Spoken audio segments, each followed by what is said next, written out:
Sanātana Dharma. Welcome to Mahavidya Sadhana. I am Sri Chaitanya. Today's introductory session is for those who would want to understand some of the basics about Srividya Sadhana. I will keep in mind that you are a complete beginner and help you understand some of the important aspects that will help you decide if this is the right path for you.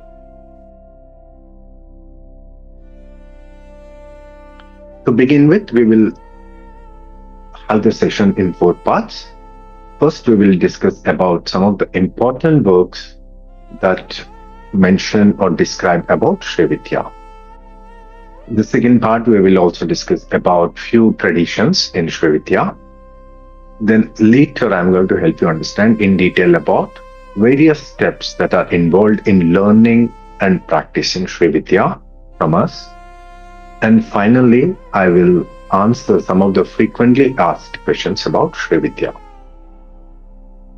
To begin with, Srividya is an ancient practice that's been there for millennia, which was passed on by a guru to a disciple. It was kept secretive in the sense that Srividya is called Rahasya Vidya. The reason being that Srividya was always delivered to the right disciple. But first, let's explore some of the aspects of various texts that describe about Srividya. One scripture that you all are familiar is Lalita Sahasranama Stotra.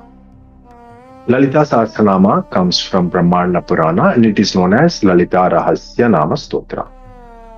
Within the 1000 names that describe about the Divine Mother, various practices are coded into them, and those who are familiar will also know that there are many Vidyas along with the most important Vidyas, which is Śrīvidyā. That's there in the Lalita Rahasya Nama Stotra. Now, this is not very obvious or clear to anyone who directly reads it. It will require someone with very deep knowledge or a guru who can help a disciple understand the coded aspect of it. Lalita Sahasranama is in a conversation, in a dialogue form between Hayagriva and Agastya Maharshi. Now, Lalita Sahasranama, along with Srividya Sadhana, it discusses about Shat Chakras as well as other sadhanas also. Now, the second important work is Tripura Rahasya. Tripura Rahasya, like Lalita Sahasranama, is also in a dialogue form between Bhagwan Dattatreya and Parashurama. You are familiar with Parashurama, is the 6th avatara of Sri Mahavishnu. Parashurama has become a disciple of Guru Dattatreya after the purpose for which he has taken birth has been completed. And Guru Dattatreya has revealed the secrets of Srividya to Parashurama, who later has codified the practices and passed on in the tradition. So we belong to the tradition where Parashurama has codified the practices and passed on to us. Tripura Rahasya is in 3 volumes. The first part discusses about the greatness of Tripura Devi. It is called the Mahatmya Kanda. The second one, which is called the Gnana Kanda, discusses about the various philosophical aspects. Now, Gnana Kanda is very popular and is translated by few. Sri Ramana Maharshi, who is a great saint, has always emphasized the greatness of Tripura Rahasya, and he in fact requested one of his disciples to translate the works. So there are few translations of the Gnana Kanda that are available in English as well. The third part, which is thought to have disappeared, but it's definitely available, is Charya Kanda. Charya Kanda discusses about the practical aspects of Śrīvidyā and various other sadhanas. But very fortunately for us in our tradition, the concise practices and the gist of all the 3 volumes are available for us to take the tradition further. Now, the third work, which is again popular among Śrīvidyā circles, is Bhavanopanishad. Bhavanopanishad is a very small volume, and but then the depth and philosophy is far and wide. There are people who differentiate between various traditions in Śrīvidyā as Samayāchara and Kaulāchara. But the differences are extremely subtle, and it really requires some in-depth knowledge to understand the integrated nature of Srividya sadhana. So it's not right to just divide that this is the Samayāchara path and this is the Kaulāchara path, this is the Dakshināchara path. So it really requires some good knowledge and in-depth understanding of Srividya. But Bhavanopanishad is often quoted as a Samayāchara practical manual as well. It's a very small volume with 32 shlokas. In some versions there are more, and in some there are slightly less. But each one has in-depth knowledge, and there are few commentaries that are available on Bhavanopanishad. Above this, Tantra Raja Tantra is an extremely important work that describes about Srividya sadhana in detail. We also have Tripura Upanishad, Tripuratapini Upanishad, and several other Upanishads that discuss in detail or mention about Srividya sadhana. Most of the works that I've mentioned so far belong to the right-hand path of people worshipping the Tripura Devi in a sattvic form. There are traditions where Srividya is also practiced in the left-hand path, which is called the Vamachara. And among Vamachara, Yogini Hridaya and Vamakeshwara Tantra are important works. There are several other works that have come at a later point of time, but these 2 other works are important. But the books are available in the things. Now, one stotra that's extremely popular from Vamakeshwara Tantra is the Devi Kadkamala stotra, which, irrespective of any follower of Srividya school, usually learn and practice. It also describes about the Sri Chakra in detail, the various avaranas, and the yoginis, chakreshwaris, and the devata and siddhisthanas inside or within Sri Chakra.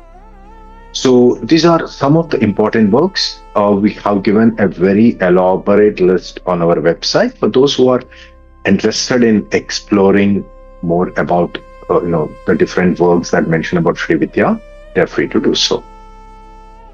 There are few subtle differences within practices that brings us to the next session, which is about the various traditions in Srividya sadhana.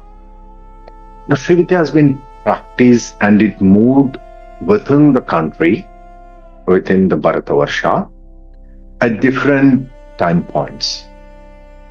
Now, Srividya was very popular and is also known as Srikula in Kashmir. But after Kashmir fell, the divine science has moved to various other places. Srividya, along with Kali Kula, both have origins and highly developed in the Kashmir Shaivism. Now, when Srividya practices have moved into the west of the country and sometimes into the other areas, it's got into the local practices where the Vama Marga was already very popular. The Vamachara Marga was very popular. So people have practiced Śrīvidyā in the left-hand practices as well. Now in the south, Śrīvidyā has become very popular after Adi Shankaracharya has revived them. Adi Shankaracharya has also made it part of all the 4 mathas that he has established. So within the mathas, the Shankaracharyas and other acharyas, they do Srividya Upasana as well. And Sri Chakra Archana and Abhisheka are performed regularly. Now, within these traditions, mainly people basically divide it into left hand and right hand paths, Vamachara Marga and Dakshinachara Marga. Vamachara Marga offers, not always, but in some of the schools, the Panchamakaras. And while the Dakshinachara Marga does the practices in a Sattvic and Rajasic way. So we follow the Dakshinachara practices. So for those who would want to approach it through other traditions, they can explore the different schools that are available. Now, Lalita Sahasranama basically uses 2 words, Samayachara and Kaulachara. Samayachara is more of a meditative practice of the Upasana, while Kaulachara consists of both Bahiryajna, which are external practices, as well as Antaryajna, the meditative aspects of them. So in this context, the practices that we teach at Mahavidya Sadhana Center can fall under the Kaulachara practices. But there are various definitions to what Kaulacharya practices are there on the internet, and I would urge you to try to understand them from authentic sources rather than from people who assume certain things and discuss about them. There's a lot of misinterpretation and information about these practices. So Śrīvidyā is a very sattvic practice that anyone can learn and do. For sure, one requires a certain age. Anyone above 15-16 years can learn and practice it with minimal effort. Now, Śrīvidyā over centuries has moved from different paths. Either the gurus moving to a different location, or due to various invasions that happened in Bharatavarsha. So Śrīvidyā in the eastern part of the country has got mixed up with the practices they have, and it has taken the regional flavor as well. Whereas in the south, you will primarily come across 2 to 3 different traditions of Śrīvidyā. In Kerala, Parashurama Kalpasutra is extremely popular, and in other parts of South India, these practices have merged with the local Dakshinachara practices. So you will see slight differences in the physical approach to Śrīvidya sadhana. But the core philosophy, irrespective of any tradition, whether it's Vamachara, whether it's Dakshinachara, whether they follow Samaya Marga or Kaula Marga, the core philosophy remains the same.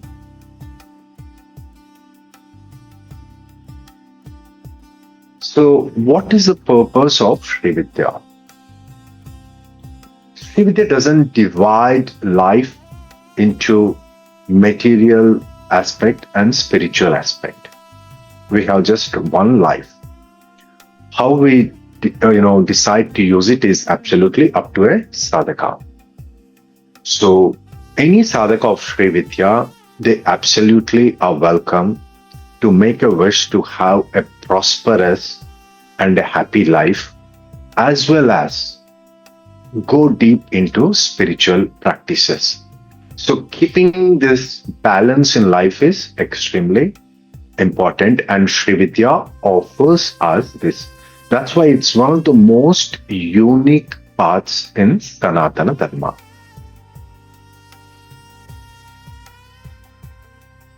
Having said this, I'm going to give you a few details about various steps that are involved in learning and practicing Śrīvidyā from Mahavidya Sadhana Center. The main important work that the Śrīvidyā is based on in our tradition is Tripura Rahasya, and as well as Parashurama Kalpa Sutra. Parashurama Kalpa Sutra are the codified sutras that have come down in the Dattatreya tradition. Now, this book is not well explored. There are few translations that are absolutely not properly done. But in the tradition, practitioners know the different steps and the various hidden secrets in it.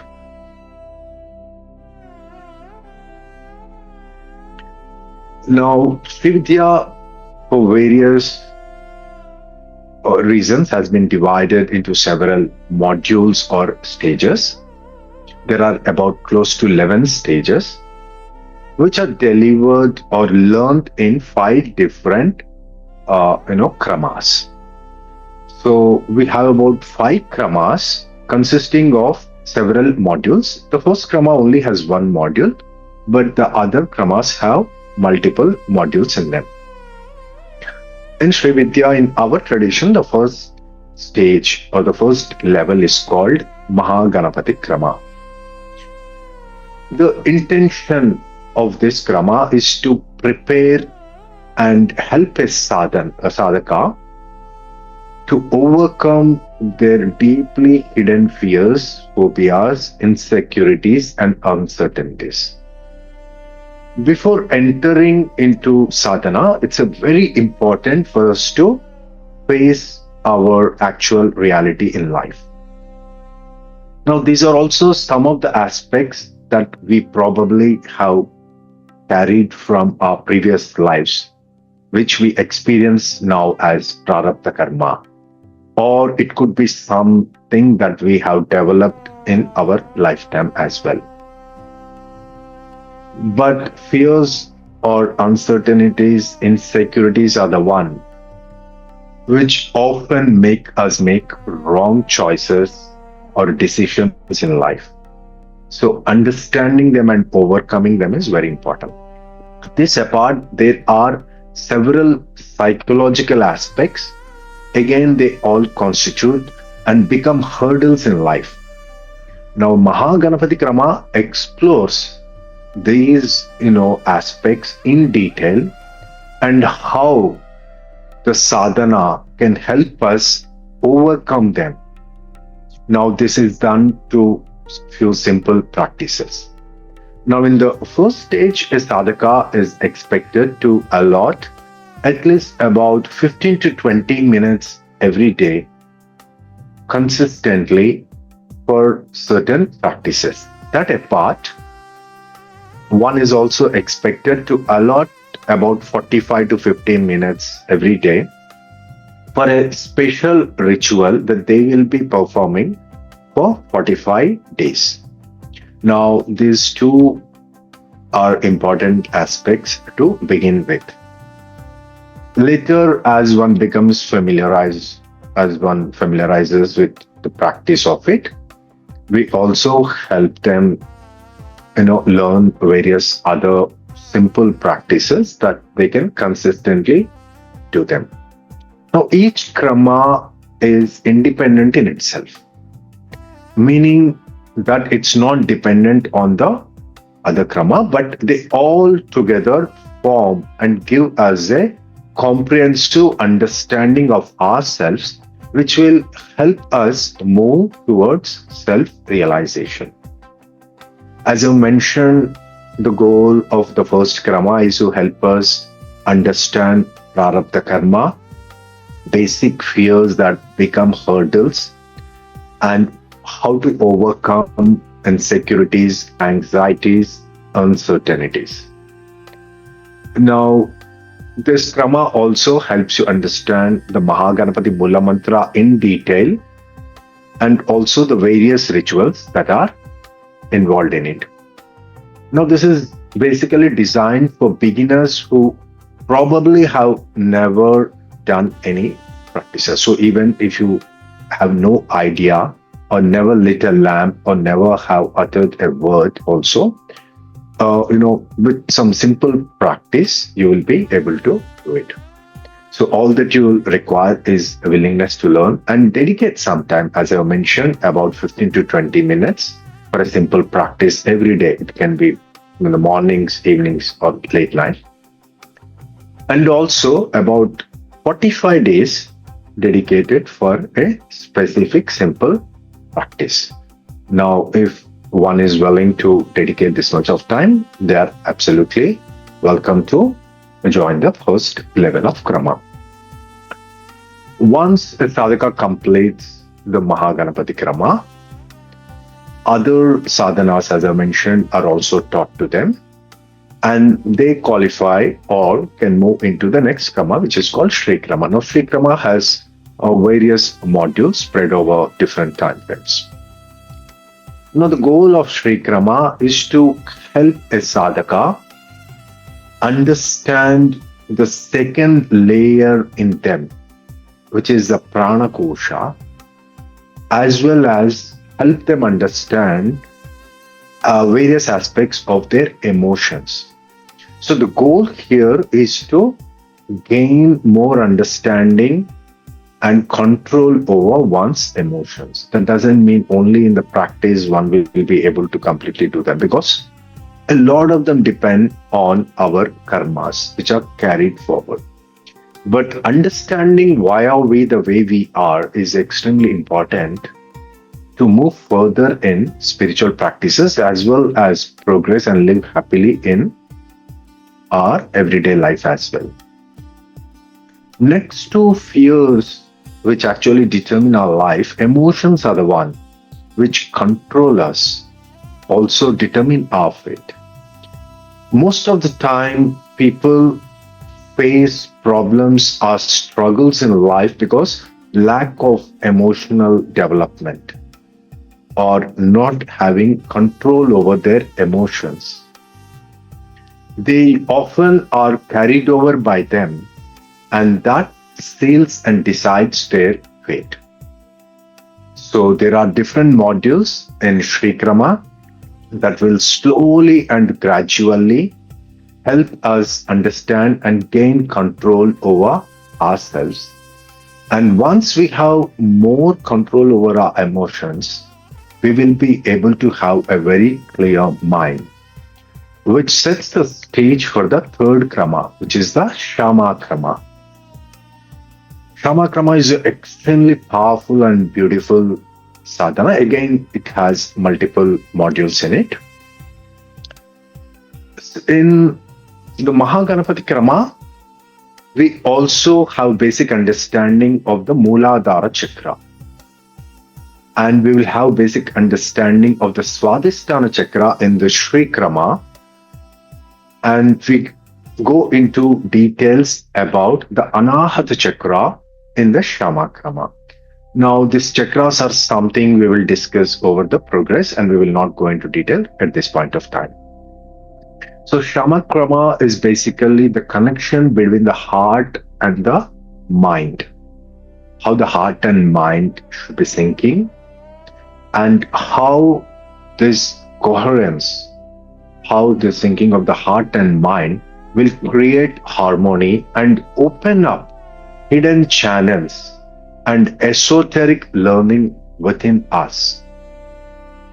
Shama Krama is very deep in knowledge and a very powerful practice.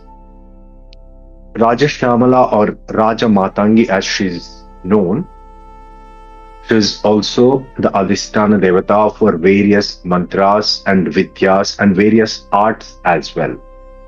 In fact, she is synonymous with Saraswati, only with more esoteric depth. Once a sadhaka is able to gain more in-depth knowledge about themselves, about the purpose of their life, and see various connections that happened in their life, they are prepared to move to the next krama, which is the Varahi krama.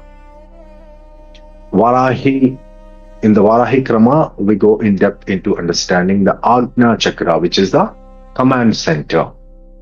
Like Varahi Devi is the commander-in-chief for Lalita Devi's army. They are very symbolic and beautifully represented, which we go in depth in during the sessions.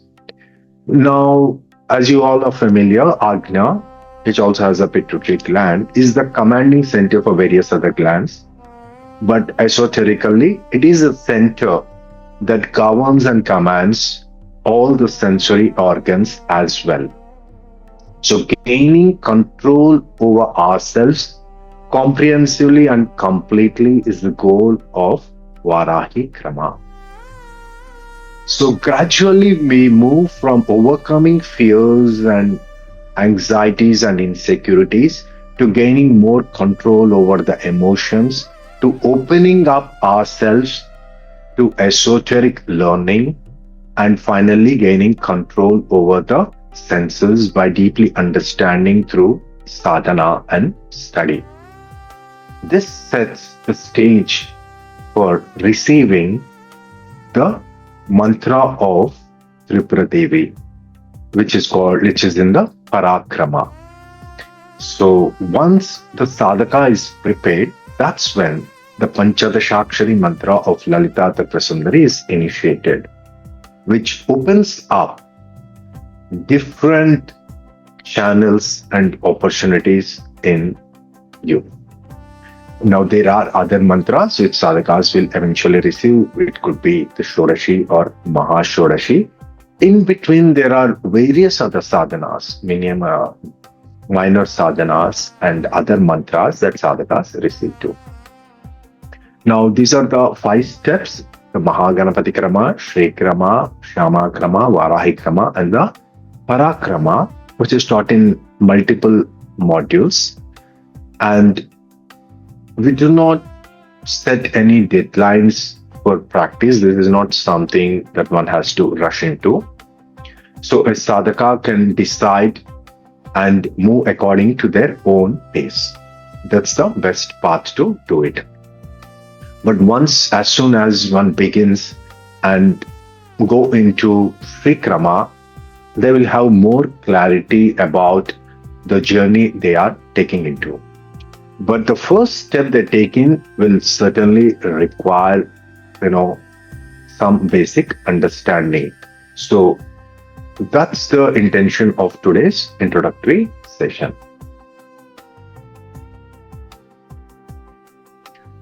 Now we will get into the final part of the session. What are some of the questions that sadhakas typically do have when they are considering joining Śrīvidyā? As I told you, there's a lot of misinformation and also very good information about Śrīvidyā on the internet. You might have, consumed a lot of information from YouTube and various other channels available on Google and other spaces. They probably must have confused you. But again, we are available here to help you understand some of the basics to begin with. We will not be able to explore in depth at this point of time. But for those who already are, into the path, they are free to ask any questions if they do have. You can reach us via email or WhatsApp. So one most important question that sadhakas do have is, what qualifications or criteria should a sadhaka have? The simple answer is willingness to learn and dedicate some time every day. This is one of the most important criteria. Once you step into Śrīvidyā, begin it slowly and take it consistently. Hence, I always suggest you begin with a 15 to 20 minutes practice. And as you bring in this beautiful practice into your life, and as you can see, the simple practices are transforming you, you will be able to dedicate more time. Once you find more peace, calm, entering your life, you will certainly dedicate more time. But you should committedly, at least for a certain number of days, be willing to try it out by allotting the 15 to 20 minutes initially. Also, I mentioned that there is a 45-day simple ritual, but it definitely requires some effort from your end because it will take about 45 minutes to 50 minutes to begin with. As you become more familiar with the practice, the time will come down. But this ritual should be performed for 45 days. So if a sadhaka is willing to allot this time, irrespective of the background, the religion, the region they come from, anyone in any part of the world can learn and practice it. The second most often asked question, not in any priority order, is about the dietary restrictions that are expected from a sadhaka. To begin with, there are no restrictions about what you eat. But if you wish to make any changes, but as you move deep into sadhana, we will help you develop a specific, a diet or food habits that will help you go deep into sadhana as well as, regain any ill health or any illness you have. All right. So we will help you overcome those problems and also guide you to remain healthy, but that's a very optional one. Now, very specifically, people would want to know if they can continue to consume non-vegetarian food and also go ahead with Śrīvidyā sadhana. We would not want to discuss about any dietary restrictions. You can eat whatever you are eating. You can continue with it as long as it works for you. As I told you earlier, first, we would want you to bring in this beautiful practice into your life. When it starts transforming you, and if you would want to make any changes, you are welcome to do so. So, we will not lay any restrictions on anything. Third thing about travel and, consistency of the practice. So, there are people who often or frequently travel, and so how do we keep up with the practices? Again, as I told you, these are very simple practices. Irrespective of where you are, you will be able to go ahead with the practices, so do not worry about them. Do I need a Sri Chakra, Sri Yantra, or do I need to set up a puja place or a place where I'm going to worship? Is another question that people do ask. No such requirement is there to begin with, but if you wish to, we also have various manuals and guides that can help you set up and put up a puja place or a worship place. Having a Sri Yantra or Sri Chakra is absolutely not required, and it is not recommended that you immediately purchase something. At a much later time, when you are established in Śrīvidyā Sadhana, we will help you purchase or obtain a Sri Chakra. So till such time, there are no requirements. Keep your practices simple, and as you transform, you can bring in and add more to it. Another question that a lot of sadhakas do have is about their family aspects. Okay, so Srividya, since it's called a Rahasya Vidya, can I practice it being a householder or within my family? Yes, you can absolutely practice Srividya. When they call it a Rahasya Vidya, the Rahasya here indicates unraveling and discovering various aspects of Srividya practice And at the same time, there is no obvious need for you to discuss about these practices with anybody who is not initiated. But there is, again, no restriction that you'll have to keep it as a secret.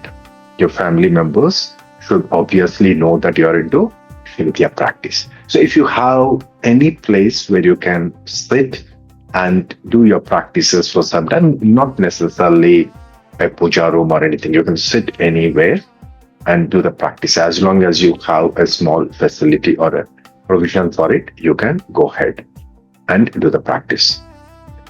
And there are, several other questions that sadhakas do have. We have put up a frequently asked questions section on our website.